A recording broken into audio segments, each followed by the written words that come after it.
I'm pregnant. What do we do? The message came from my husband's sister-in-law, his brother's wife, while my husband was in the shower. It felt as if my heart had stopped beating altogether. They must have thought I was a naive wife, oblivious to the years of deceit and betrayal I had endured. But they didn't. No. They didn't know that I held in my hands all the evidence of their ugly secrets and their calculated plans. The curtain was about to fall on this hellish charade. My name is Sarah. A moment ago, a message arrived from my husband, Kevin, from his sister-in-law, Emily. I'm pregnant. What do we do? My entire body went cold, but I immediately typed a reply. Come over. Kevin's out right now. Kevin's smartphone had been vibrating insistently on the coffee table. The short, sharp buzzes felt like someone desperately waiting for a response. I was folding a fresh load of laundry, but the light from the screen caught my eye. Before I could smooth out a wrinkle on a shirt, the sender's name was clear. Emily. My sister-in-law. I don't make a habit of snooping through my husband's phone. In our 6 years of tacit marriage, I've always believed that if a person is determined to hide something, you could turn the house upside down and never find it. But this time, for some reason, my heart began to pound with a sickening rhythm. A terrible premonition washed over me, and I gently touched the screen. A short message appeared, and its contents turned my entire body to stone. I'm pregnant, Kevin. What are we going to do? I froze on the spot. Not for a second or two, but for several long seconds, long enough to hear the blood rushing in my ears. My hearing faded, my throat went dry, and the hand holding the phone began to tremble. From the bathroom, the sound of the shower continued its steady rhythm, and I could even hear Kevin humming. It was his carefree habit after a long day at work. The sound, usually so familiar, now pierced my ears like a shrill scream. He had no idea that his world, our world, had just shattered into a million pieces. I swallowed hard and swiped up, my finger scrolling through their previous exchanges. It wasn't just this one message. There were countless conversations I had never seen. I miss you so much, Kevin. I thought about you all night last night. I never should have married someone else. Each word was a sharp needle, stabbing at my eyes. There was no need for speculation, no point in comforting myself with meaningless excuses. It was all brutally, undeniably clear. I thought I would scream. I thought I would run to the bathroom, throw open the door, and confront him with everything. But I didn't. I didn't cry or make a tell de blesse scene. In that moment, I was terrifyingly calm. It was the kind of stillness that settles over a person who has lost everything and realizes there is nothing left to lose. I stared at the message "I'm pregnant" one more time, then slowly, I typed, one letter at a time. Come over. Kevin's out right now. I typed it. Slowly, deliberately, without a single typo. I hesitated for a few seconds before hitting send, but then I pressed it firmly. The message sent instantly. My heart began to race again, but my mind was strangely clear. I didn't want to hear excuses. I didn't want half-hearted denials. I wanted to see the truth with my own eyes. I wanted to catch them in the act. To see the looks on their faces. I placed the phone back on the table, exactly where it had been, as if it had never been touched. Everything had to be the same as it was before I knew. I left no trace. The water in the bathroom was still running. Kevin was still enjoying his private time, blissfully unaware that in a few short minutes, everything would change forever. I stood up and walked to the bedroom. I opened the closet and pulled out a light cardigan. My hands were still shaking, but my movements were surprisingly steady. As I passed the bathroom door with my purse, Kevin called out, "Are you heading out somewhere?" His voice sounded as gentle as ever. "Just running to the store for something," I replied, my voice as natural as I could make it. "I'll be right back." "Okay," he said. "Be safe." The usual kind words. They would have warmed my heart before, but now they felt as cold as ice. I opened the front door, stepped outside, and closed it quietly behind me. As the elevator descended, floor by floor, I saw my reflection in the polished steel doors. My face was the same, but my eyes had changed. They were no longer the eyes of a trusting wife. They were the eyes of a woman ready to face the truth, whatever it might be. I reached the lobby and stepped outside, but I didn't go anywhere. I found a slash on the rationed spot near the entrance, hidden from view, but with a clear line of sight to the condo building's main doors. The evening breeze brushed against my cheek, but I didn't feel the cold. Something inside my chest was constricting, not with a sharp pain, but with the heavy, oppressive feeling of the calm before a storm. I didn't know what I was about to witness, but I knew one thing for certain. Tonight, everything would end. Either they would end, or I would. Standing in the corner of the lobby, looking up at the brightly lit windows of Timus, our building, my mind began to spin. Some things you only recognize when they're shoved right in your face. The truth was, all the signs had been there for a long time. I had simply chosen to cover my eyes and pretend not to see. In that moment, waiting for my sister-in-law, my mind was pulled back 6 years, to my wedding day, a time when I believed I had chosen the right man and the right family. This was my 6th year married to Kevin. 6 years isn't a lifetime, but it's more than enough time for a woman to invest her entire being into a marriage. On the day we got married, everyone told me how lucky I was. Kevin wasn't the type to sweet-talk women or use charming lines, but he had a quiet, reassuring presence, a sincerity and earnestness that put people at ease. He had a stable job, and he wasn't the kind of man to get drunk and violent, lose himself to gambling, or have scandalous affairs. In the eyes of our relatives, Kevin was the ideal husband many women dreamed of. I was simple back then. I believed a woman's happiness didn't come from marrying a rich, smooth-talking man, but from walking alongside a man who knew how to live an honest life. For the first few years, our marriage was, on the surface, truly peaceful. Our home wasn't extravagant, but we were comfortable. We ate breakfast and dinner together, living a life of quiet companionship. Kevin was a porty, SEA, man of few words, but he never embarrassed me in public. At family gatherings, during the holidays, everyone would praise me for having such a good husband. One aunt even joked, "Our Sarah has a good eye for men." Kevin was always so thoughtful, even as a kid. Not like the boys these days. Whenever I heard such words, I would just smile. Back then, I genuinely believed my life would continue to flow so peacefully. The family had one other son, Kevin's younger brother, Ryan. Ryan was more volatile than Kevin. One moment he would be talking normally, and the next, he would fly into a rage, breaking things, or sitting in stony silence for hours. His mother, Susan, always said Ryan had been dealt a bad hand. He was sickly as a child, and the stress of his job as an adult had made him mentally unstable. Because of this, the whole family, while feeling for him, also found him difficult to handle, and always gave in to his demands. It was usually Kevin's job to calm Ryan down after one of his outbursts. This only served to make Kevin look even more responsible and exemplary in everyone's eyes. Then one day, about 3 years ago, there was a big commotion in the family.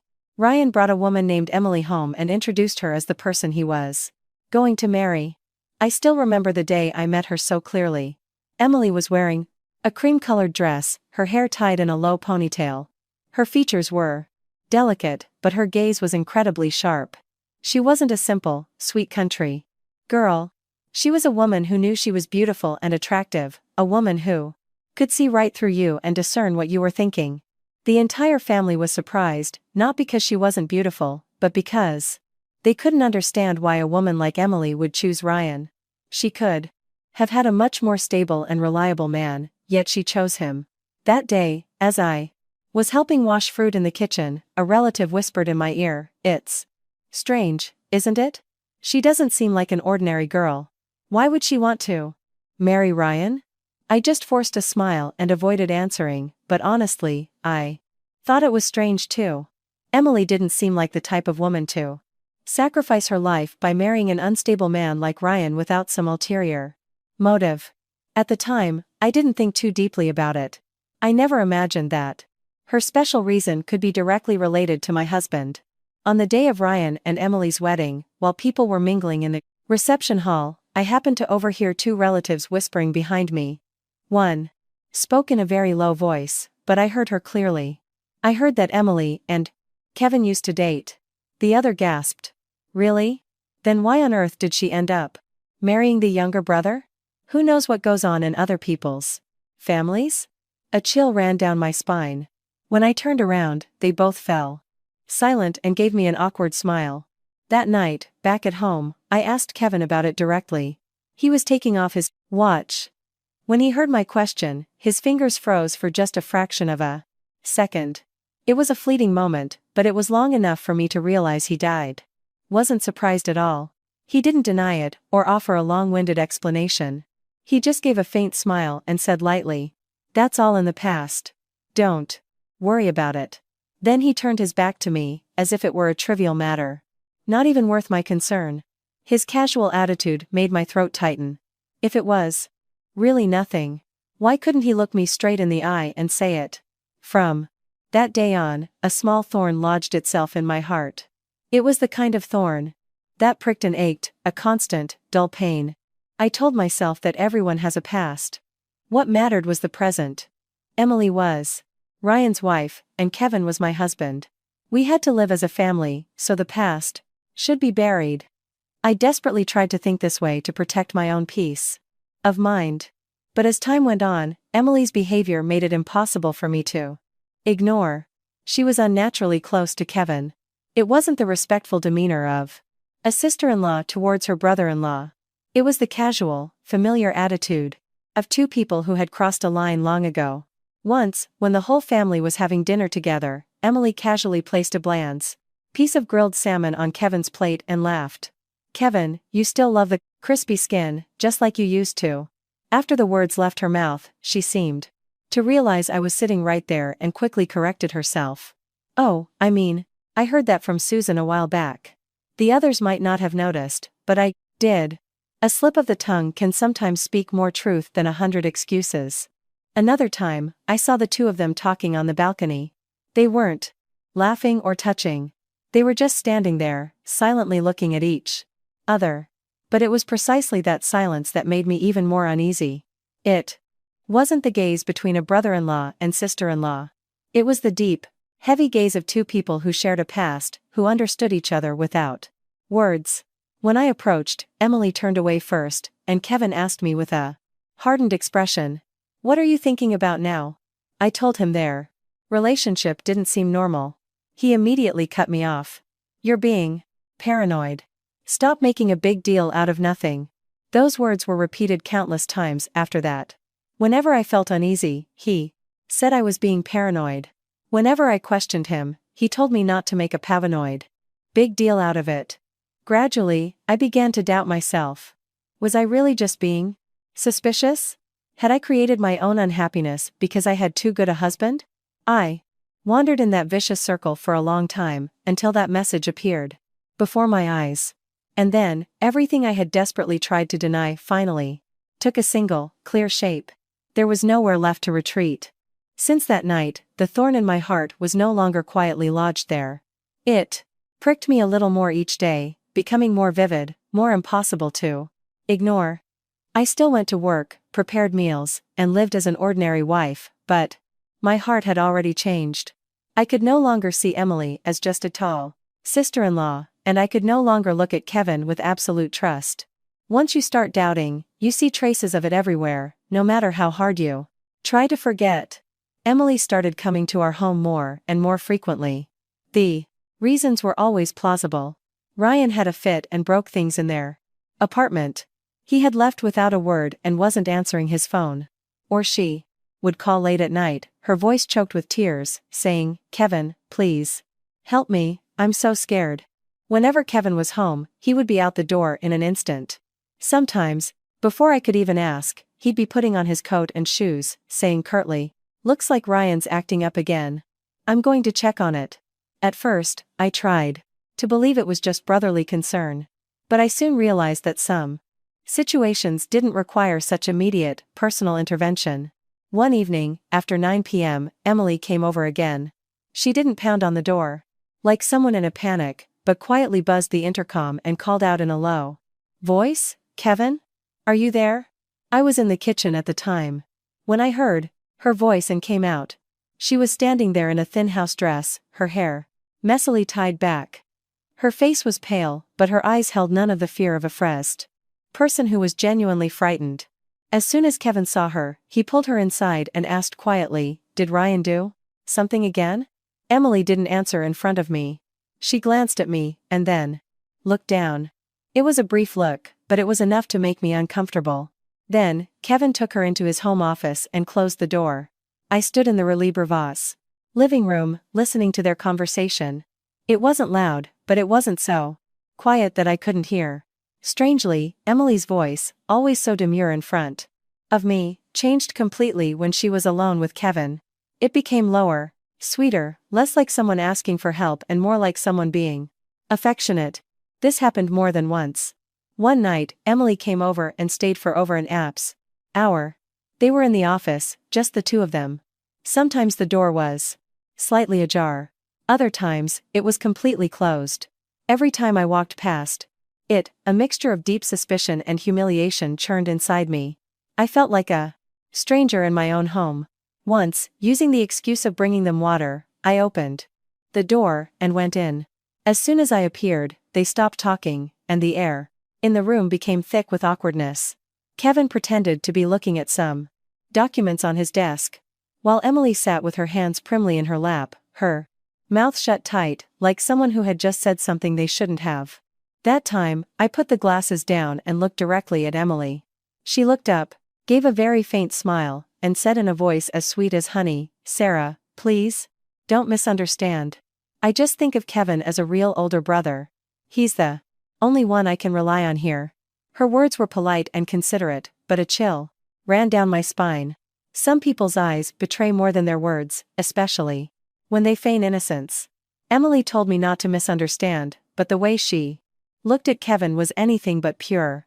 It was the look of someone accustomed to depending, to testing boundaries, to planting one foot in another person's territory. From that point on, I began to watch my husband more carefully. Kevin had never been the type to be attached to his phone. He would leave it on the couch or the table, even when he went to take a shower. But at some point, that completely changed. He took his phone everywhere.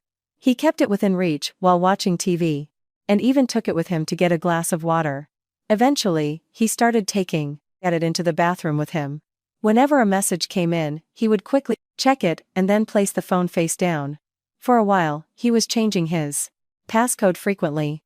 Once, when I casually picked up his phone to check the time, he immediately turned and asked, "If you need something, just ask me. Don't touch my phone." The words themselves were ordinary, but his tone made me feel like an intruder. It wasn't the phone, it was his defensiveness. People with nothing to hide don't guard their secrets so fiercely. I didn't argue, I just watched in silence. And in that silence, I began to see more. One night, as we were sleeping, his phone vibrated once, very faintly. But Kevin shot up as if he'd been electrocuted. He snatched the phone almost reflexively and turned his back to me. When I asked who it was at this hour, he answered curtly, "It's from work." He said it was work, but his voice was anything but calm. He was tense, and I could see his hand gripping the phone tightly. The faint blue light from the screen illuminated his face. Even without seeing the content, I knew it wasn't an ordinary message. If it were really from work, he wouldn't have reacted like a thief caught in the act. From then on, my suspicion was no longer a vague feeling. I started paying attention to our finances. We had always managed our own bank accounts, but we were aware of each other's major expenses. I wasn't the type of wife to interfere with my husband's spending, nor did I have a habit of prying into his personal finances. But gradually, he started making excuses about being short on money. One time, he said he needed cash for a business venture. Another time, he said he had loaned money to a friend. Once, at the end of the month, while checking our joint account history for an Everwalk insurance payment, I saw a particular name appear repeatedly. Emily. Not just once, but many times. Transfers of $2,000, $5,000, and once, even $10,000. The transfers were frequent, and the amounts were too large to be considered simple gifts. I stared at the screen for a long time, my head feeling cold and my heart empty. That evening after dinner, I waited for Kevin to finish his meal and then I asked him, very calmly, why he was sending Emily so much money. What was wrong? That she needed to ask her brother-in-law for help so often? Kevin, who was drinking water, froze, and then slammed the glass down on the table. He immediately raised his voice. She's family, Sarah. She was in trouble, so I helped her. Why do you have to be so cheap? I was speechless. It wasn't about the money. It wasn't because I thought it was a waste. It was his attitude shouting at me to defend her. It was the way he dismissed my legitimate question as me being small-minded. In that very moment, I realized a fact I had desperately tried to ignore. Kevin and Emily's relationship had long crossed the line of family. And what hurt me the most wasn't the money or the conversations behind closed doors. It was the fact that my husband so naturally, so instinctively, took her side. As if she were the one who needed to be comforted and protected in this story, not me. After Kevin yelled at me for questioning the money he sent to Emily, I didn't ask again. Not because I believed him, but because I had realized something. Clearly, when a person is determined to hide something, the more you press them, the more thoroughly they hide it. Some truths cannot be drawn out with tears or arguments. To see them, you can only watch, silently and patiently. And heaven, it seems, did not abandon a person who was finally coming to their senses. One weekend afternoon, Kevin was home, and I was on the balcony hanging laundry. I went back into the living room to grab a towel I had forgotten. As I passed by our bedroom window, I heard Emily's voice from the balcony of the adjacent building.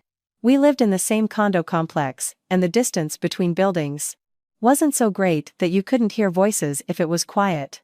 At first, I paid no mind, but then I heard her voice clearly and stopped in my tracks. It wasn't her usual sweet, feigned innocence. It was a voice laced with anger, resentment, and even malice. Emily was speaking quickly, as if spewing out words she had held back for years. I told you, if it wasn't for Kevin, I never would have married Ryan. Do you think I have that kind of time on my hands? Who would want to spend their life with a mentally unstable person like that? My whole body froze. The towel in my hand felt cold.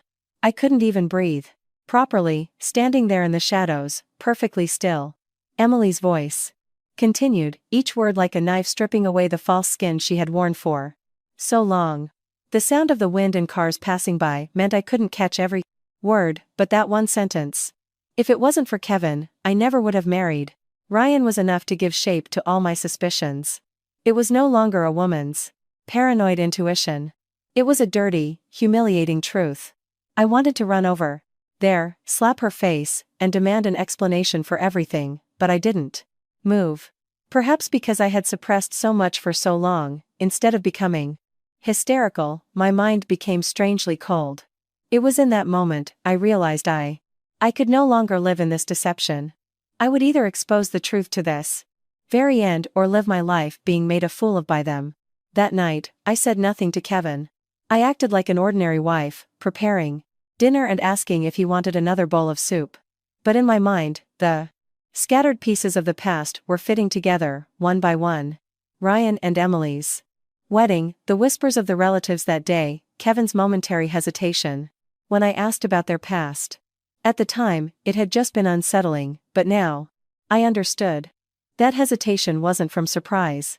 It was because I had hit a dubious nerve, a place he didn't want touched. Quietly, without anyone noticing, I began to dig into my husband's past again.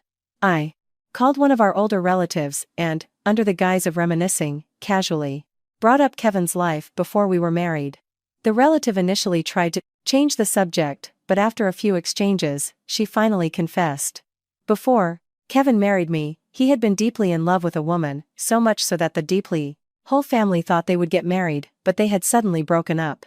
When I asked who the woman was, there was a few seconds of silence on the other end, and then the answer came back in a very small voice. It was Emily, of course. Who else would it be? I had already suspected it in my heart, but hearing it confirmed by someone else felt like having a bucket of ice water thrown over me. What I had tried so hard to deny was true. They weren't just acquaintances or people who had a crush on each other. They had been in a serious relationship, one so deep the entire family knew about it. After that phone call, I sat stunned for a long time. The fan in front of me was still turning, and the food on the stove was still warm. Everything was as calm as if nothing had happened, but my heart was no longer calm. From that moment on, I began to see everything from a different perspective, and the more I saw, the more my skin crawled. Emily didn't marry Ryan because she loved him or because she had accepted her fate. She married him to stay in this family, to plant her feet in the very house where the man she was targeting lived. The person she wanted to be close to wasn't her own husband, but Kevin. The thought gave me goosebumps. A woman who would marry the brother of the man she loved, who would bide her time every day, looking for a way into his life. That emotion was no longer love. It was obsession, a possessive, sticky, and dirty scheme. But what drove me further into despair was the fact that Kevin hadn't cut off the relationship. If he had been firm, if he had truly wanted to protect his own family, Emily could not have carried on this charade for so long on her own. His indecisiveness, his protectiveness of her, the money he sent in secret, the closed doors, the meaningful glances, all of it showed that their relationship had never ended. I decided I would no longer live as a fool. From that day on, I began to gather evidence. Not to slap them or make a scene like women in dramas. It was to keep my sanity. I recorded the times Emily came to the house, organized the history of the money Kevin sent her, and took pictures of the moments he hastily flipped his phone over when a message came in. I even started leaving my smartphone in the living room bookshelf with the voice recorder on. I thought that if I could record their casual words, I could break free from the loop of thinking I was just being paranoid. After much deliberation, I installed a very small camera in the corner of a 7-foot decorative shelf in the living room. My hands trembled as I did it. It was a truly miserable thing to do. What wife wants to turn her own home into a trap to catch her husband and sister-in-law in an affair? But I had no other choice. I knew well that to win, I couldn't rely on emotions alone. I needed something clear, cold, and undeniable. And all the quiet preparations I had been making finally led to that message tonight. I'm pregnant, Kevin. What are we going to do? This message was no longer a sudden blow. It was the final nail in the coffin, closing the door on all excuses. When I considered everything I had heard, tracked, and pieced together myself, this message was the most definitive proof that Kevin and Emily's relationship had crossed the line long ago. And this time, I would never give them the chance to say, "You're just being paranoid." The message had been sent, and the evidence was undeniably laid out. But every minute that passed in the lobby felt like a long winter afternoon, crawling by at a snail's pace. I hid in the shadow of a pillar near the glass doors, my eyes fixed on the plaza in front of the condo. People came and went as usual. A few motorcycles passed by, a delivery driver rushed into an elevator. The sound of sound, children laughing from the nearby park was the same as ever. Only I felt that all the time in this space was moving slowly, that the air was so thick it was hard to breathe. It was then I realized that waiting for the truth to be revealed is more painful than suspecting it. If suspicion is like being slowly cut with a knife, this waiting was like clearly seeing someone approach you with a knife and being unable to move. I wasn't looking at my watch, but I was counting the time in my head. 5 minutes, 7, 10. I had no way of knowing where Emily was, what she was thinking, whether she was scared or excited. Maybe there was only one thought in her head: she had to rush to the man she believed was waiting for her. The thought alone made my throat clench. About 15 minutes later, a silver taxi pulled into the main entrance and stopped in front of the lobby steps. My heart pounded so hard I thought it would burst. The car door opened, and out stepped Emily. She wasn't dressed neatly, like she was visiting relatives, nor did she look like the gentle daughter-in-law she usually pretended to be. She had a windbreaker thrown carelessly over a silver dress, and her hair, tied in a low ponytail, was messy. Her face was pale, and her lips were pressed into a thin line. She clutched a handbag in one hand, while the other rested unconsciously on her stomach. Her steps were hurried and unsteady. Just seeing her, I knew I hadn't been wrong. If Kevin hadn't been the one to send that message, if there was truly nothing between them, Emily would not have rushed over like this. She didn't call to confirm, she didn't hesitate, she didn't even think to wait a little longer. She was sure it was Kevin who had sent the message, and that certainty was the dagger that pierced my chest. Emily paid the taxi driver and practically ran into the lobby. She was looking down, walking so fast that she almost bumped into a woman holding a child. She didn't offer a proper apology, just mumbled something and quickly turned away. I stayed hidden, clutching the strap of my purse so tightly my knuckles hurt. I wanted to step out in front of her right then and there, to confront her. Do you have any shame? But I held myself back. Not yet. Emily pressed the elevator button. I followed a step behind, heading for the elevator next to hers. Our building had 2 elevators facing each other, and at that time of night, there was no one else around, so it wasn't difficult to follow her without being seen. The doors opened, and she got in first. I stood in the corner of the adjacent elevator, watching her reflection in the digital display. The numbers climbed one by one. 3rd floor, 5th, 7th. With each floor, my chest grew heavier. When the elevator doors opened on our floor, Emily practically leaped out. I followed a few steps behind, careful to make no sound with my shoes. The hallway was eerily quiet, the white fluorescent lights overhead illuminating the gleaming tile floor. Emily paused for a moment in front of our door. She didn't ring the doorbell or knock. She raised her hand and punched in a code. I froze. Beep. Beep. Beep. Beep. The sound was small, but to me, it was the sound of something in my head shattering. The security code to our home. This wasn't the family home where everyone lived together. It was our private space, just for the 2 of us. And yet, Emily had just punched in the code and opened the door without a hint of hesitation, with a practiced ease. It meant she had known the code for a long time, that this was not the first or second time I had let herself in. The door opened, and Emily slipped inside, closing it gently behind her. As if she were very used to not making a sound. I hid right next to the door. I could hear her voice from inside. It was trembling, but not so quiet that I couldn't make it out. Kevin? I'm here. At those words, I closed my eyes for a moment. There was no way to deceive myself any longer. No amount of your being paranoid could save them now. Everything was laid bare in the cruelest way. Inside, there was a moment of suffocating silence, and then I heard the sound of slippers shuffling on the floor. Kevin must have just gotten out of the shower. I could picture the scene vividly. His wet hair, a t-shirt not yet properly put on, and the familiar scent of the body wash I had bought him, a scent I had smelled every night for years. And then, just as I expected, the air inside the apartment froze. There was no happy greeting, no pretense of surprise. Just a very brief but palpable silence, one that I could feel even from outside. I couldn't see them, but I knew they were facing each other. A look that said everything without a word, a look so familiar that if one showed up unannounced, the other would instantly know why.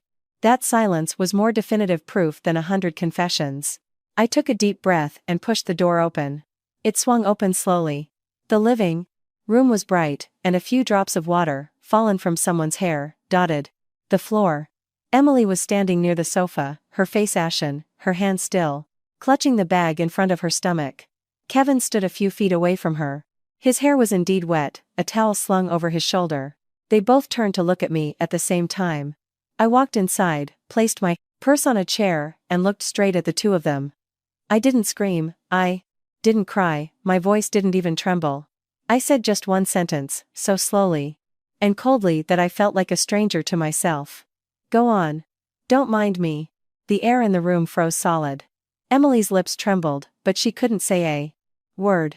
Kevin's eyes widened as if he were being choked, and after a moment of stunned silence, he finally managed to squeeze out a single question. Sarah? Why are you back so soon? In that exact moment, I knew that all the masks had finally been torn away. After Kevin uttered those words, a suffocating silence once again enveloped the room. I looked at my husband, then at Emily. The old me probably would have burst into tears, desperately asking, what did I ever do to deserve this? But at this moment, all the pain inside me had already passed the noisy stage. It had all settled, crystallized into something terrifyingly sharp. I took another step inside, my eyes fixed on Emily. Her face was drained of color, and she was gripping the strap of her purse so tightly it looked like she, too, would collapse if she let go. I spoke, each word hard as a stone. Say it. Whose baby is that? Emily's lips moved, and she blinked several times, like someone desperately searching for a plausible lie to save herself. But before she could speak, Kevin cut in. He took a step forward, as if to instinctively place himself between me and her. "Sarah, just calm down. It's not what you think." Hearing that, I couldn't help but let out a short, sharp laugh, a laugh so bitter. It felt like I could taste it on my tongue. "Not what I think?"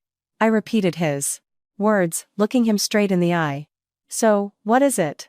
The two of you standing in our home, her calling you Kevin instead of my name, letting herself in with our security code like she owns the place. Is this some kind of play? You're rehearsing?" Kevin froze. The color in his face quickly shifted from pale to angry. I could see him desperately trying to concoct a story to get out of this filthy situation. The more I looked at him, the more disgusted I felt. To think I had lived with this man for years, a man who, even when caught red-handed, could still say, "It's not what you think." Just then, Emily suddenly dropped to her knees. She collapsed onto the living room floor, sobbing, large tears rolling down her cheeks. "Sarah. Sarah. Please listen to me. I'm so sorry." I was taken aback for a moment, not out of pity, but because of how quickly she fell to her knees, how expertly she began to cry. As if she were used to using tears as a shortcut. I looked down at her for a few seconds.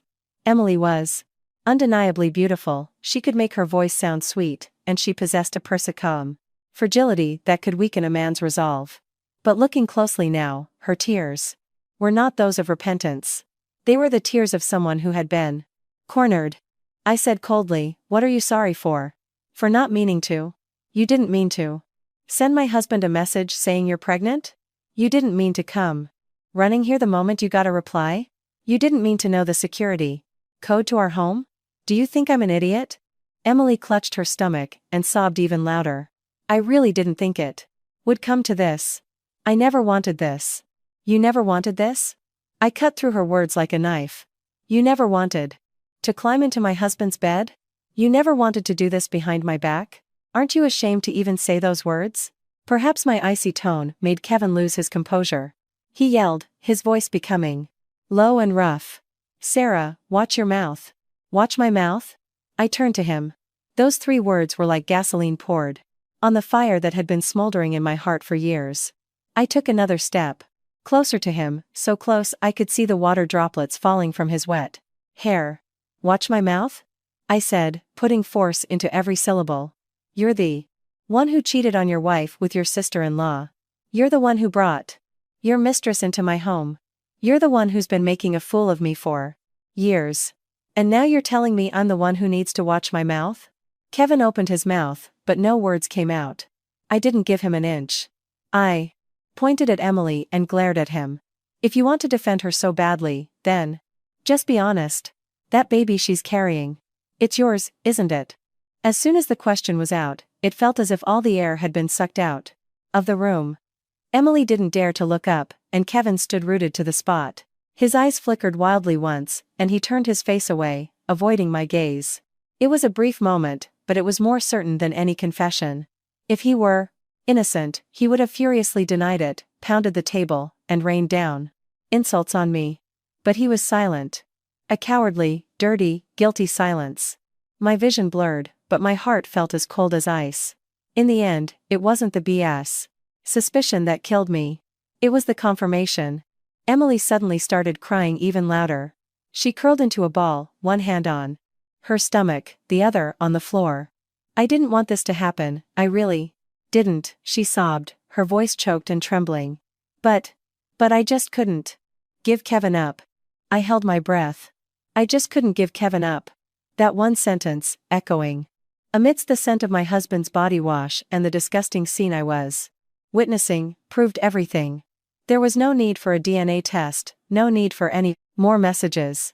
With that one sentence, their relationship was completely exposed. I looked at Emily, and I looked at Kevin.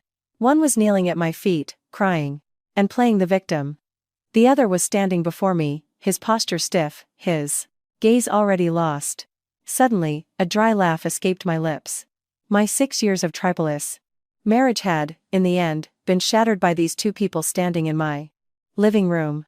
One, a shameless woman who would marry her ex-lover's brother just to stay near him.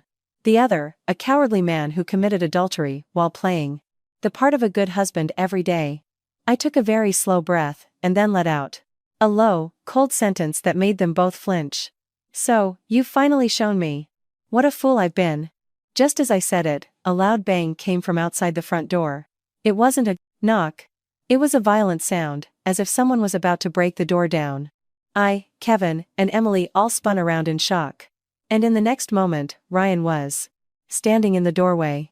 His face was flushed red, his eyes were bloodshot, and he was panting as if he had run all the way here, unleashing all the anger and hatred he had suppressed for so long. The moment Emily saw her husband, her face turned even whiter. She reflexively took a step back, clutching her stomach even tighter. Kevin froze completely, the panic on his face now impossible to hide.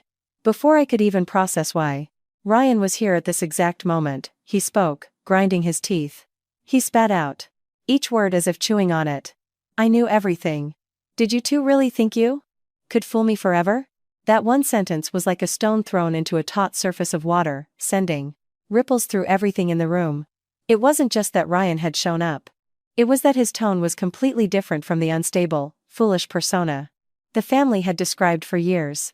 There was no dazed look, no foolishness, no meaningless anger. Standing before me was a frighteningly sane Ryan. Kevin was the first to react, but his reaction wasn't one of joy or normal surprise at his brother's arrival. His face was pale, and his voice was hoarse. Ryan. What are you doing here? Ryan snorted. A short, dry laugh filled with mockery. He took a few steps inside. The door clicked shut behind him, the sound like a lock being thrown, cutting off all escape routes for the three of us left in the room. What am I doing here? Ryan looked straight at Kevin. I came to see how long you two were going to continue this disgusting play. Emily, sobbing, took a step forward. Her voice trembled. Ryan, stop it. Please. Just listen to me. But Ryan didn't even glance at his wife. His gaze was fixed on Kevin, as if the man in front of him was no longer his brother, but a mortal enemy.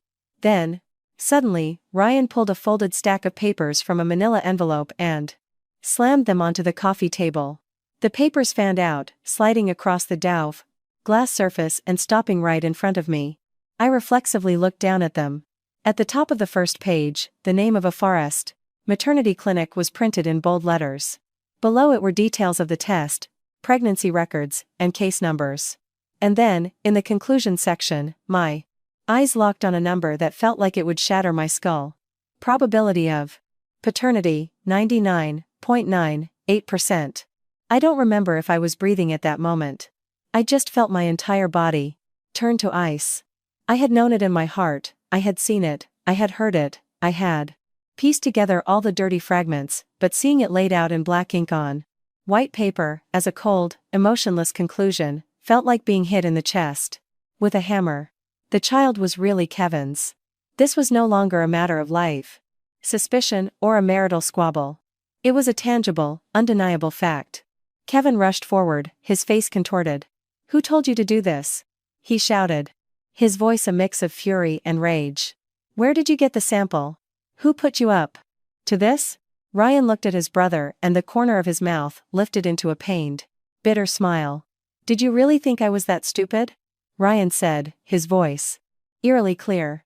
Just because I had a few episodes, you thought I'd be a mental patient dancing in the palm of your hands for the rest of my life? I was acting. Crazy to see just how long you two would keep up the act. Emily collapsed onto the sofa as if all her strength had left her, and she began to wail. No, Ryan. Don't say that. She stammered, then suddenly shot up, and ran to her husband. She grabbed his arm with both hands, pleading as if trying to protect something. I know I was wrong, but please listen to my explanation. It's not what you think. Ryan violently shook her off. Emily stumbled, almost falling. His voice wasn't loud, but it was terrifyingly cold. If it's not what I think, then what is it? Did you not marry me just so you could get into my brother's bed? The question was like a knife that stripped away her last layer of pretense. Emily's eyes widened, and she shook her head, still crying. But her gesture looked so weak, so meaningless.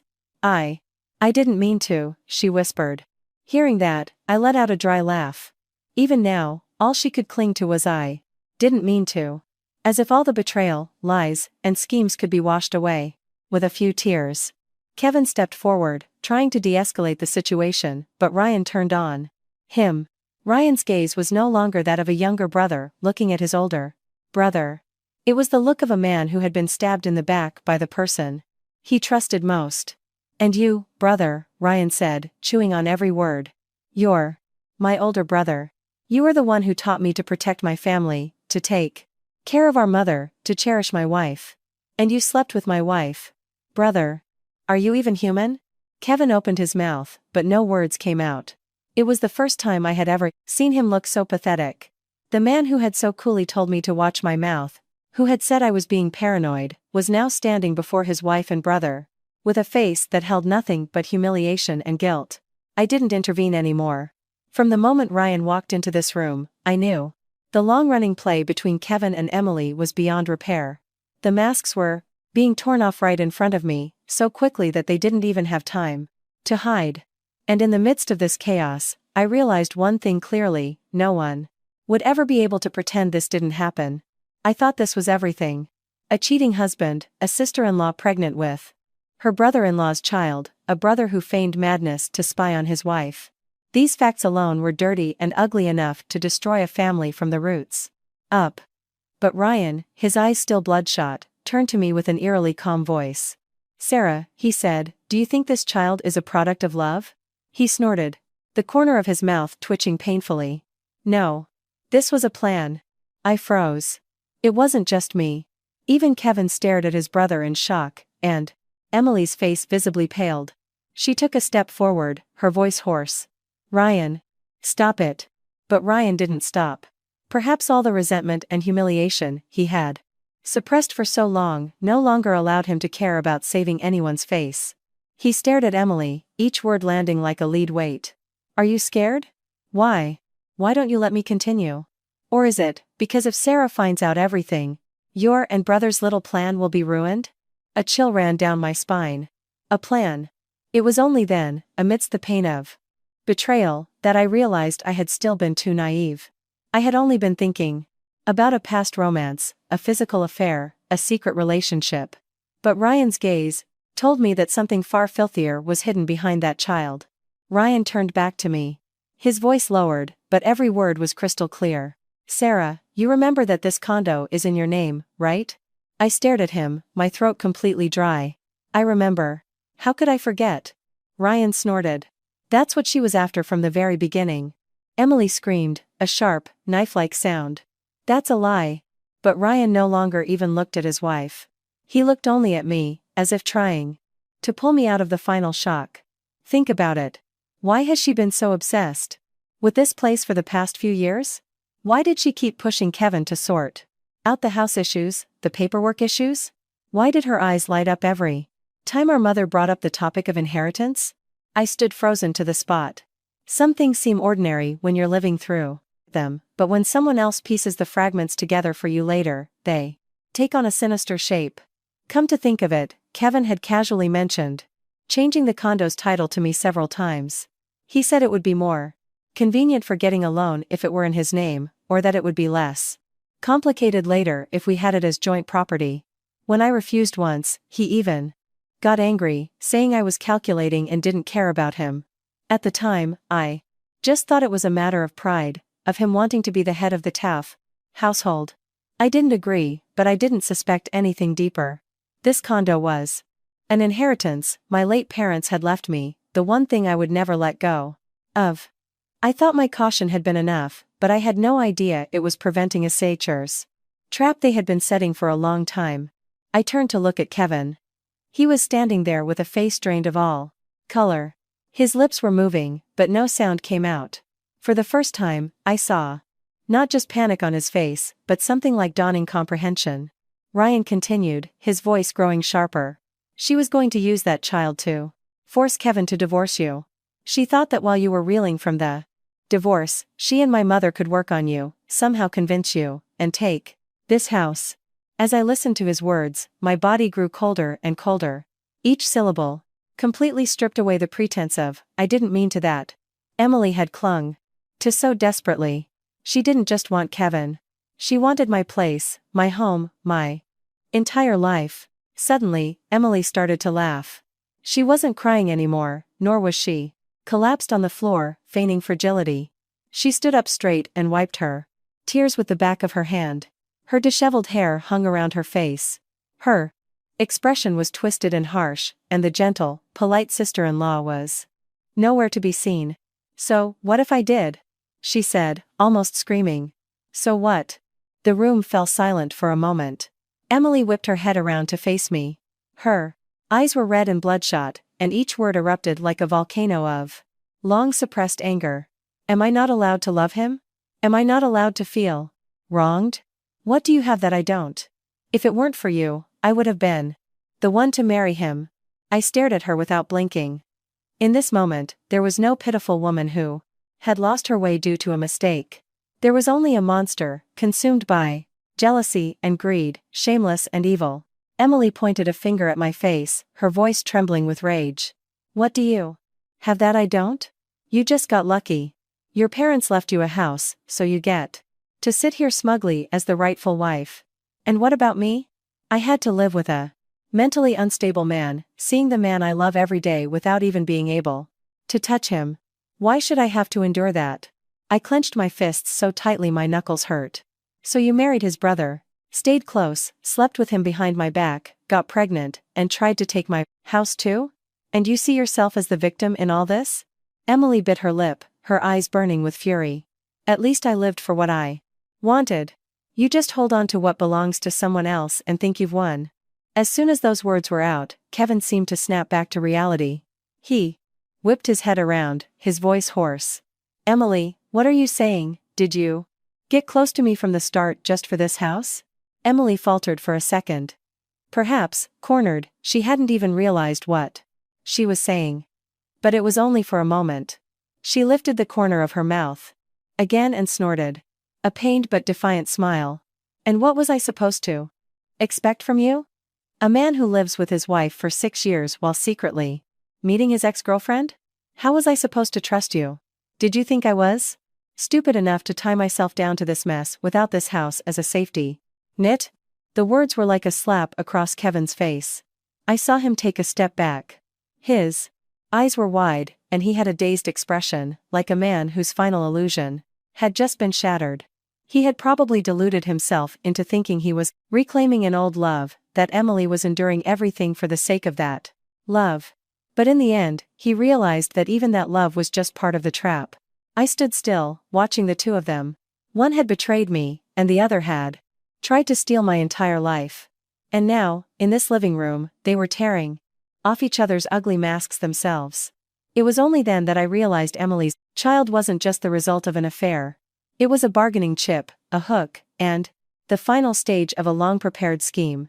And the most painful irony was that I wasn't just betrayed. The betrayal was far more calculated and deeper than I could have ever imagined. I was silent for a few seconds. Not because I had nothing to say, but because the entire situation unfolding before me was so filthy and grotesque that I was afraid I would burst out laughing. The man who betrayed his wife realized at the seminar last moment that he was just a pawn. The woman who trampled on morality to insert herself into another's family, was now being turned away by the very man she had clung to. And I, who had been deceived for years, was ultimately the prosyntax, most sane person in this mess. I lifted my head and suddenly clapped my hands. Once. And then again. The dry, sharp sound echoed in the eerily quiet living room. I looked at each of their faces in turn, and said, in a calm, cold voice that felt like it belonged to a stranger, "Bravo. A truly grand performance that's been running for years. It's just a shame that tonight's the closing night." Emily, who was panting, whipped her head around at my words. Her eyes were still red, but she no longer looked fragile. Kevin stood as if nailed to the spot, his arms hanging limply at his sides like a man whose every mask had been stripped away. I looked at him for a long time. The man who had slept in the same bed as me, eaten with me every day, sat in this very living room and lectured me about family, responsibility, and trust. But all of it, in the end, was nothing but a Hollow shell. I took another step closer to him, close enough to reach out and touch him. You betrayed me for her, I said, each word slow and clear. Do you have any regret? Kevin blinked rapidly. His lips trembled, and after a moment, he finally managed to stammer out a few words. I didn't know Emily was thinking all that. I laughed. It wasn't the bitter laugh from before. It was an ice-cold laugh. You didn't know? I asked, my eyes locked on his. Or did you not want to know? You slept with her, you lied to me, you sent her money, you let her come and go from this house like it was her own. I don't even need to know what promises you made her. But even now, you're going to say you didn't know? Do you really think I can believe a single word you say anymore? Kevin was speechless. I could see sweat beading on his temples. The air conditioning was still running, but the mature, composed demeanor he used to use to shut down my suspicions was gone. In front of me was just a coward, desperately clinging to his last excuse. Emily couldn't stand it. She stepped forward, her eyes fixed on Kevin, and screamed, her voice almost a shriek. Kevin, say something. You love me, right? You told me you never forgot about me. She screamed. Say something. That one sentence sent another tremor through the room. I looked straight at Kevin. In this moment, if he had defended her like he had done before, I might to have felt less disgusted. At least that would have been his true self. But he remained silent. Not only was he silent, he instinctively took a small step back, as if trying to distance himself from Emily. That single step was all it took. Emily's face completely contorted. I saw the flash of shock, humiliation, and then rage in her eyes. Ryan, who was standing nearby, let out a short, sharp laugh. It was a laugh devoid of any joy, filled only with derision and bitterness. He crossed his arms and looked at his wife as if seeing her for the first time. See? Ryan said. His voice hoarse, but sharp. You were just a fling. When money and property come into play, what do you think you look like in his eyes? Emily stared at her husband, then back at Kevin. Her hands were clenched so tightly, her knuckles were white. No, she shook her head repeatedly. This can't be happening. I can't lose. Her voice started as a tremble, and ended in a scream. After all the years I've endured by your side. Do you know how much I put up with? I'm carrying your child. You can't just turn your back on me like this. She lunged forward, trying to grab Kevin's arm, but he flinched away. The evasion was like a knife stabbing into Emily's last shred of pride. She stood frozen, her hair a mess, her face streaked with tears, her eyes burning with rage. In that moment, I knew she had completely lost her mind. And it was then that I thought, enough. I didn't want to hear any more excuses, nor did I want to watch them tear each other apart with their filthy emotions. I reached into my pocket and pulled out my smartphone. All three of them looked at me at once. Very slowly, with an icy calm, I unlocked the screen and opened a pre-prepared folder. The first thing was screenshots of the sweet messages Emily had sent Kevin. Next was the history of the bank transfers. Then, a short audio file I had recorded in the living room. In the file, Emily's voice was low and intimate, completely different from her usual tone, and Kevin's voice was gentle in a way I hadn't heard in years. Finally, I played the video from the small camera I had placed on the shelf. The screen clearly showed Emily letting herself into the house. When I wasn't there, the two of them standing intimately close in the living room. The silent glances and charged atmosphere that I had been told were just me being paranoid. Ryan clenched his jaw. Emily stared at the screen as if watching her own sentencing and took a step back. Kevin looked like he could barely stand. Even without seeing any more, I knew he had realized one thing clearly. From this moment on, nothing could be undone. I turned off the screen, holding the phone in my hand, and looked up at each of WS. Them. My voice was very slow and clear, not loud, but carrying a weight that no one could interrupt. This should be enough to end everything. As I finished speaking, the storm that had been raging inside me when I was in the lobby was gone. All that remained was a vast, cold calm. And in that calm, I knew with absolute certainty that this marriage, this false family, and all their dirty betrayals had now reached a point of no return. After I spoke, the room fell silent again. It was the heavy silence that comes after all pretense has been stripped away, when no one has the energy left to Offer even one more excuse. I stood straight, glanced at the three people before me, and then walked slowly to a small cabinet next to my desk. In the bottom drawer was something I had put there a few days ago, on a night when my header. Any suspicions had grown so large I couldn't sleep. I took out a stack of papers, walked back to the table, and placed them in front of Kevin. The document on top was a divorce petition. I had prepared everything that afternoon for this exact moment, a moment I knew with certainty would come. I placed the papers down lightly, but even the sound of paper touching the glass table made Emily flinch. Kevin stared at the documents as if looking at something terrifying. I spoke, my voice not loud, but each word hammered a nail into the floor of the living room. Sign it. No further explanation is necessary. Kevin's head snapped up to look at me. In his eyes, instead of the defensive excuses from moments ago, there was a very real fear. Perhaps it was only now, with the divorce papers on the table, that he could finally believe that everything had truly reached an irreversible point. Sarah, his voice was hoarse. Please, just calm down. Give me a chance to explain. I cut him off before he could finish. A chance? I gave you plenty of chances. Over the last 6 years. Kevin froze. I held his gaze, without a shred of lingering affection. For 6 years, I lived as your wife. I trusted you, and I endured. When you told me I was being paranoid, when you told me not to make a big deal out of it, when you said she was just your sister-in-law, I listened to it all. If those 6 years, those countless moments, weren't chances, then how many more chances did you want me to give you? Until you brought your mistress into my home, until she got pregnant and lorded it over me? Would that have finally been enough? Kevin's lips moved, but in the end, he said nothing. In this moment, he had no words left. Everything had rotted from the core. I turned my head to face Emily. She was standing near the sofa, her hands cradling her stomach. Her face was pale, her eyes still red, but her expression had changed. The defiant look was gone, as was the tearful victim act. In the face of the truth, in the face of the divorce papers on the table, she seemed to have finally realized that the long-running play she had orchestrated had reached an irreversible conclusion.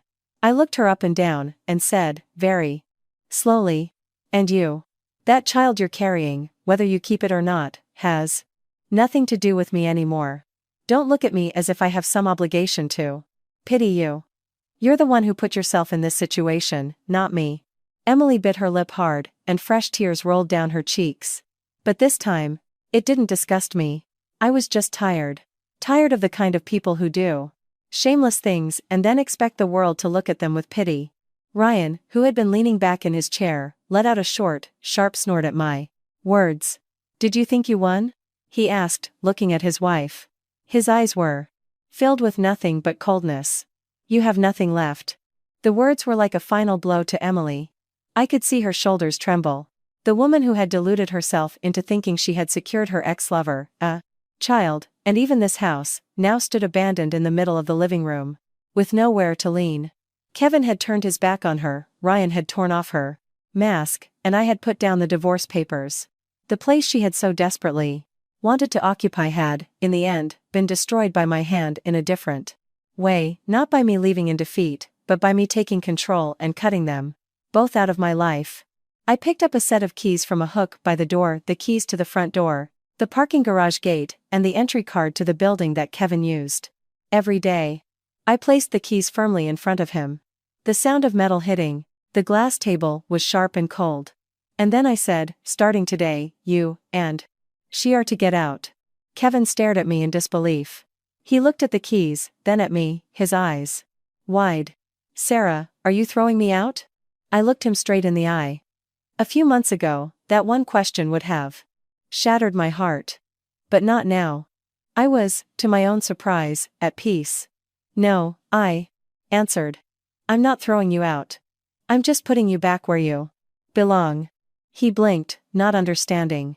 I said, each word distinct, not raising my voice, but making it sharp enough to pierce him. An outsider. As that one word landed, Kevin's face turned ashen. Perhaps it was only then that he realized the biggest thing he had lost wasn't the house or the marriage. It was that, from this moment on, in my eyes, he was no longer a husband, no longer family, no longer even a part of my life. Just an outsider. An outsider. Who had come into this house, ruined everything, and now had to leave. Emily froze on the spot, and Ryan turned his face away, his jaw tight as if he were trying to swallow something large. And with that final word, I didn't wait any longer. I walked to the bedroom, pulled out a suitcase, and began to pack another's few essential clothes and important documents. I didn't make a scene, I didn't throw things, I didn't scream insults. In this moment, I no longer needed noise to prove my pain. Silence was what made this house the most terrifying. From the living room, I could still hear their breathing.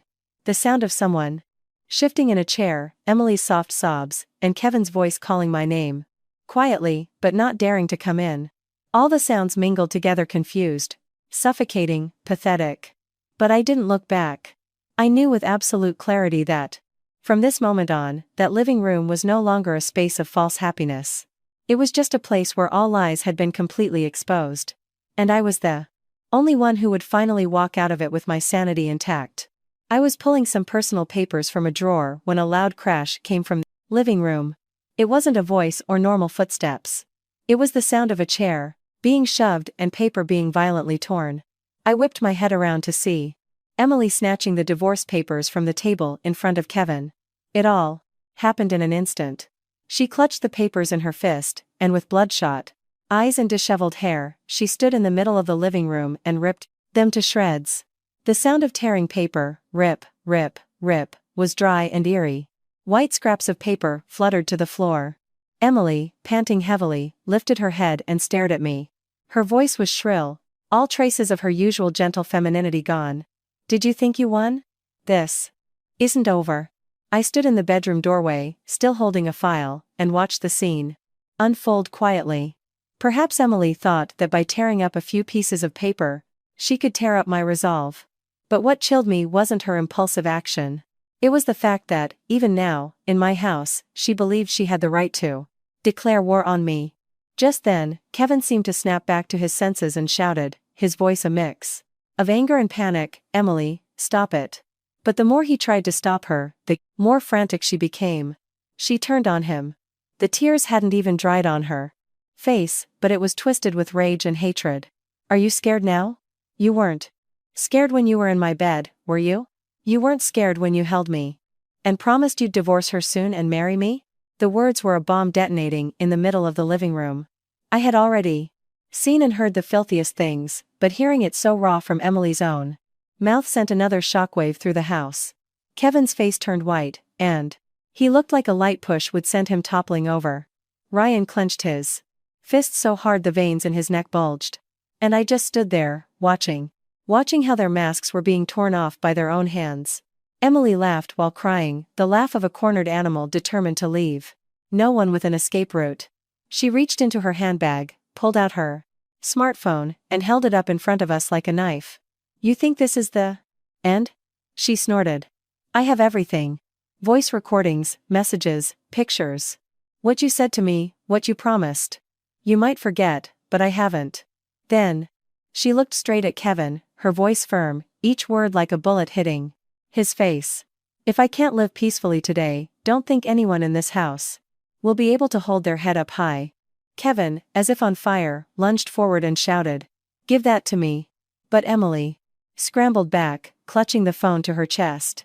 They grappled next to the black table, one trying to take it, the other trying to protect it.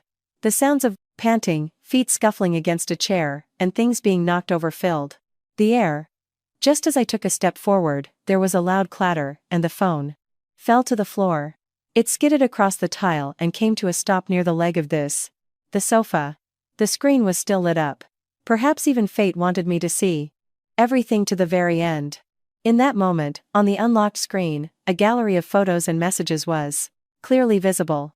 Messages calling him Kevin, arranging to meet at hotels, saying things like, "Just wait a little longer, and I wanted you so badly today." And one picture, taken in bed.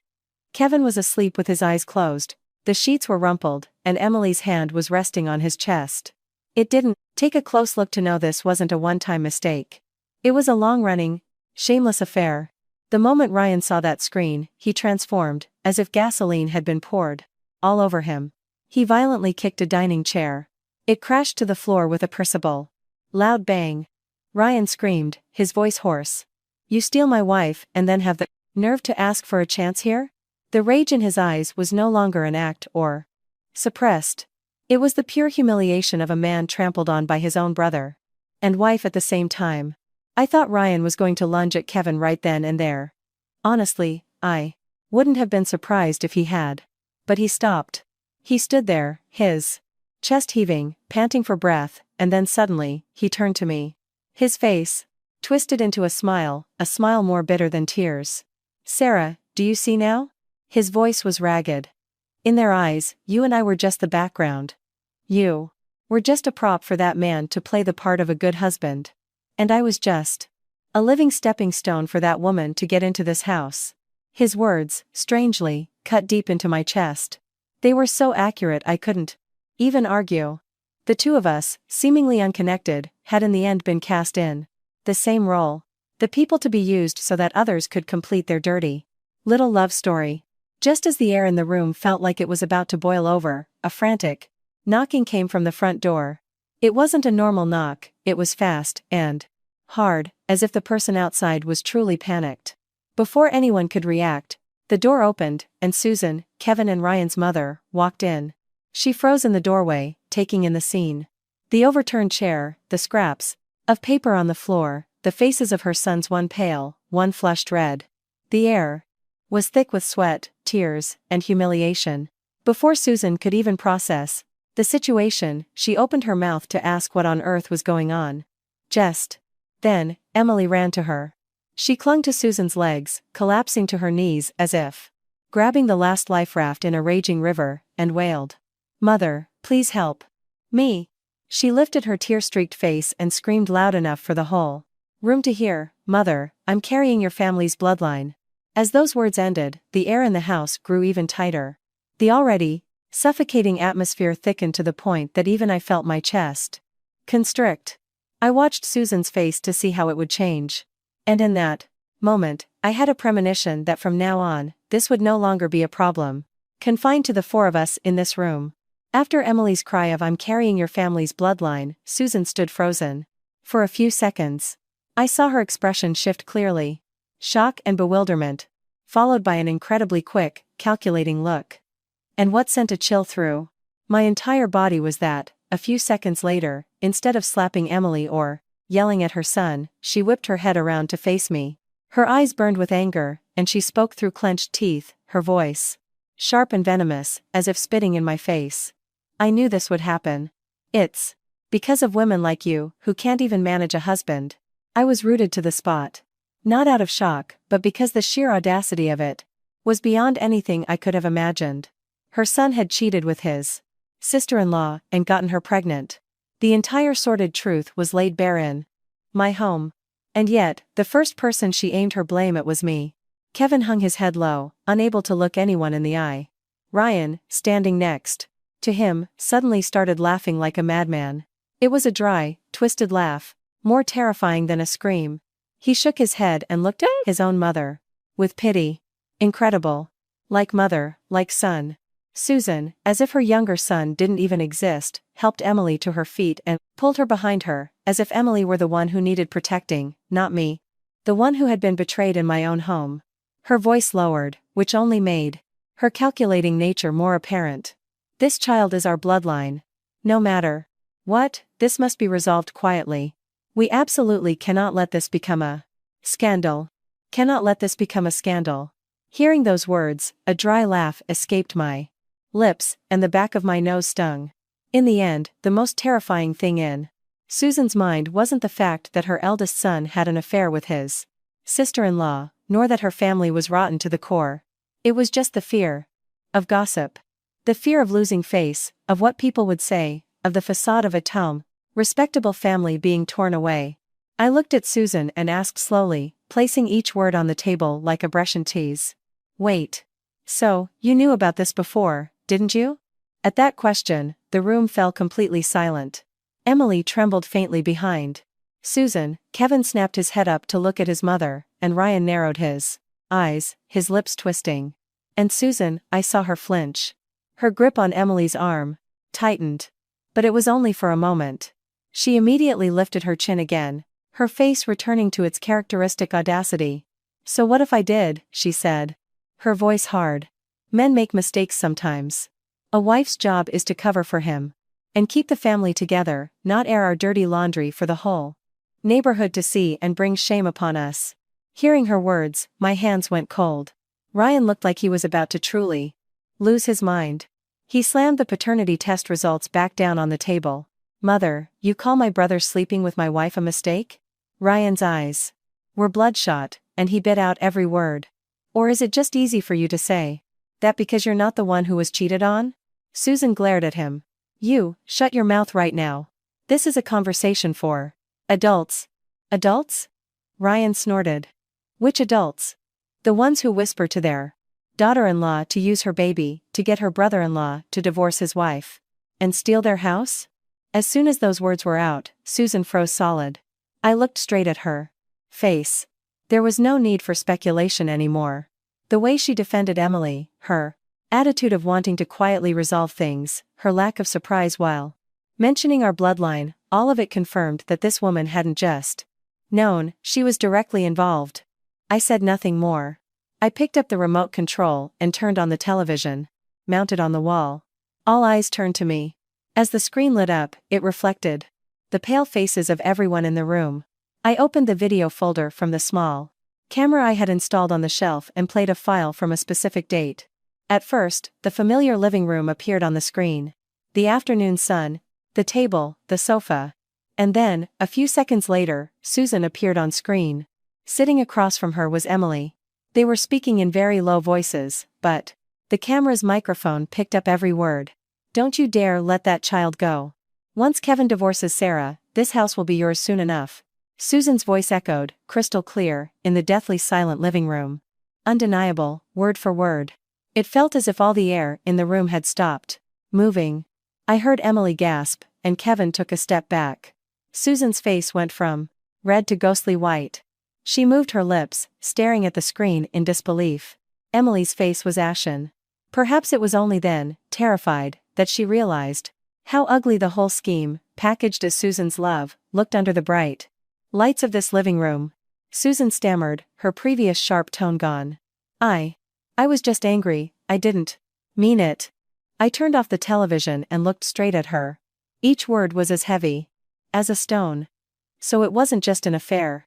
It was a play, with you directing from behind the scenes." Susan opened her mouth, but no words came out. The dignified image she had used to control me for years had been shattered. It was only then that Kevin seemed to come to his senses and looked at his mother. His eyes were filled with bewilderment, as if a son was seeing a completely different side of the mother he had trusted his whole life. His voice trembled. "Mom, did you use me too?" Susan whipped around to face her eldest son. Cornered, she could no longer maintain her false composure. "Who do you think I did this for?" "It was all for this family. For your future." As those words burst out, the room froze completely. No one needed an Anna/percention explanation anymore. She had essentially confessed everything herself. It wasn't because she loved her son, or to cover up his mistakes, or to protect the family. It was simply for this house for greed, packaged under the name of property. I looked at the woman in front of me, and felt that my years of endurance had not been in vain. If I had lost my sanity today, if I hadn't kept the evidence, if I hadn't waited for them to tear off their own masks, I would have had to live my whole life under a woman like that, believing that all her evil deeds were for the sake of the family. But I was wrong. Now I saw clearly. In the family, they so loudly proclaimed, there had never been a place for me from the start. Once Susan said those words, I knew that this matter could no longer be resolved quietly, within these four walls. Ugly things like this, the more you try to hide them, the more you give them an opportunity to twist the story, the more you try to cover them up, the more they find a way to escape. I put down the remote, picked up my smartphone, and made a short call to a lawyer who had been a friend of my late father. Mr. Henderson, I need you to come to my house right now. I need a witness. After a moment of silence, a short "I'm on my way" came back. After hanging up, I opened the family group chat. The one where we pretended to be Be a close-knit family, asking after each other on holidays. Without hesitation, I quickly typed. Everyone, please come to my house tonight. There's something we need to clear up once and for all. As soon as I sent the message, the read receipts began to appear. The living room grew even colder. Susan, realizing my intention, rushed towards me. Are you out of your mind? She tried to snatch the phone from my hand. I sidestepped her and firmly pushed her hand away. It wasn't a hard shove, but it was a resolute action that even she was taken aback by. I looked her straight in the talpanas and said, coldly and clearly, "You want to resolve this quietly, don't you? I'm sorry, but dirty things like this only get repeated if they aren't dragged out into the light." Emily collapsed into a chair, and Kevin pleaded in a low voice, "Sarah, please, don't make this a bigger deal. If other people find out." I cut him off immediately. Other people? After living as your wife for 6 years, it's only today that I've clearly understood who the real other people are. Within an hour, the intercom buzzed repeatedly. Relatives began to arrive, one by one, with tense expressions. Some were in their pajamas, others had clearly rushed from their dinner tables. Soon, the living room was filled with people. Without any preamble, I stood in the middle of the living room. In front of me were Susan, Kevin, Emily, and Ryan. Behind me stood all the relatives. I didn't call you all here tonight to shame anyone. I just don't want to be misunderstood later, as the one who made a big deal out of nothing or went against the family. After I finished speaking, I turned on the TV and played the saved footage in order. The scene of Emily letting herself in with the code, the two of them standing closely in the living room, the loving messages, the audio recordings. And finally, the footage of my mother-in-law coaching Emily to push for a fighty divorce and aim for the house. The buzzing living room fell silent in an instant. After the videos ended, sighs, gasps, and whispers erupted from all corners.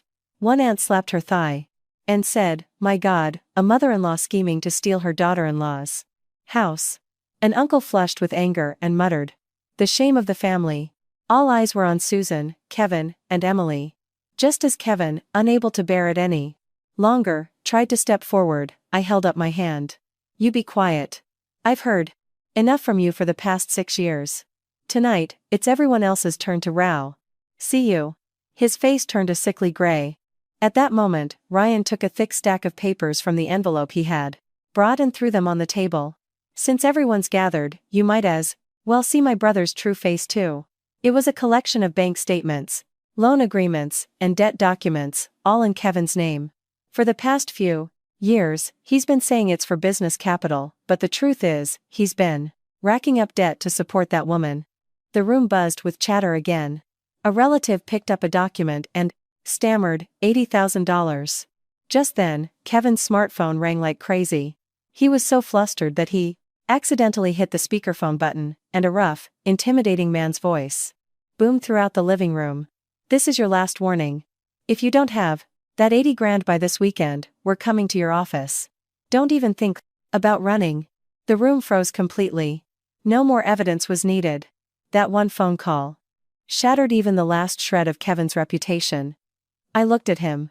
The man who had pretended to be so respectable was now branded a debt-ridden, cheating fraudster in front of all his relatives. I took a deep breath and delivered my final words. From this day forward, Kevin is no longer my husband. And to those who tried to use me as a stepping stone to get what you want, I looked at Susan and Emily in turn. "I'm sorry, but that stepping stone is now broken." No one could answer. Only the heavy silence of a family shattered by the truth filled the space. Instead of pain, I felt a cold peace. I had finally, with my own hands, dragged them all into the light. No one would ever be able to twist this story to their liking again. That night, after all the masks were torn away, the situation unraveled far more quickly than I had anticipated. Some things seem solid when they are hidden, but once a crack appears, they crumble from the roof to the foundation, all at once. The next morning, shortly after I arrived at work, my phone began ringing incessantly. It was Kevin. I finally answered on the 6th call. His voice was hoarse, all traces of his former authoritative demeanor gone. "Sarah, a complaint was filed at my company. The pictures, the debt documents, everything. You did this, didn't you?" I was silent for a moment, then answered. Do you think I have that kind of time? You lived your life that way, it's only natural that someone would file a complaint. He suddenly started begging. Please, withdraw the complaint. If I get fired, I'm finished. I said coldly, it's not me who's finishing you. It's your betrayal and your betrayal. Greed. And I hung up. That afternoon, he actually showed up at my office building. He looked like he had aged 10 years overnight.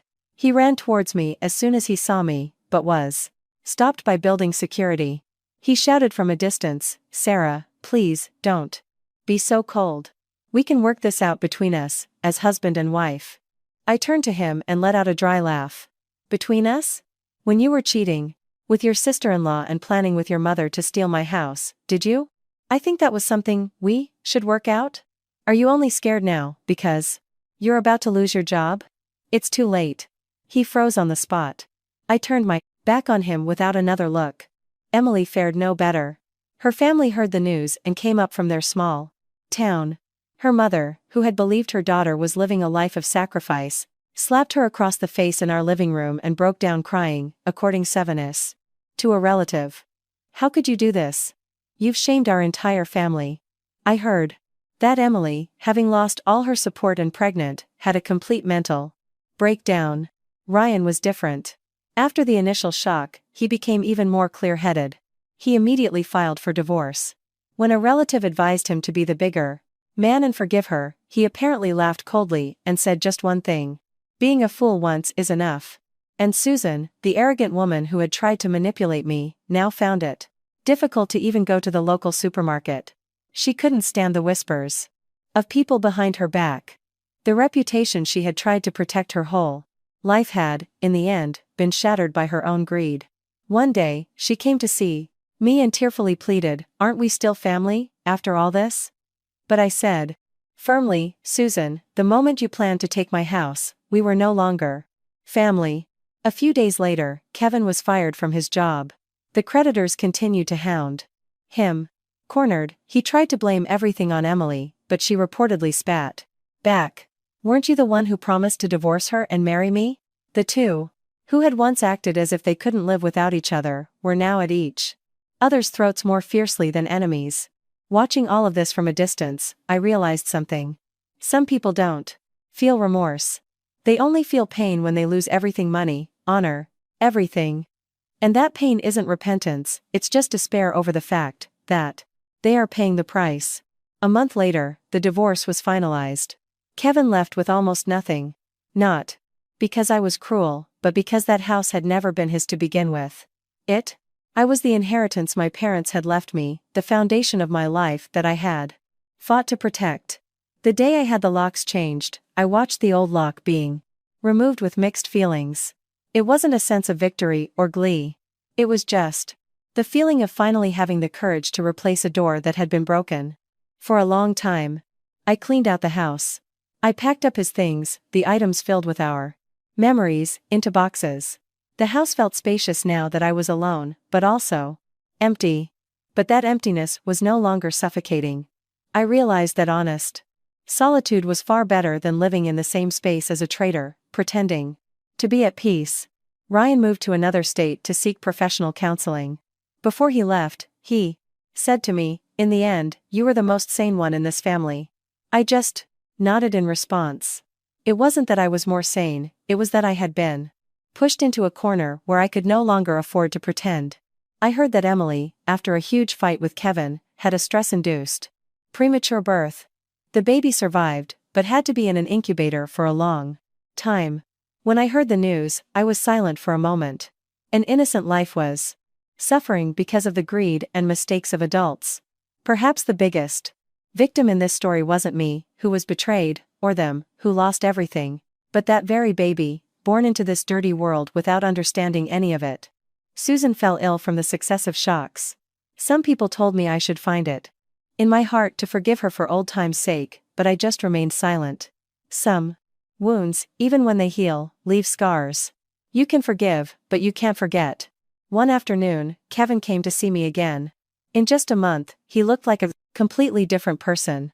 He hesitated outside the door for a while, then spoke, his voice pained. If only. If only I had known when to stop back. Then. I looked at him, the man who was once my husband, now a stranger. I answered. Quietly. The most unfortunate thing isn't that you were wrong.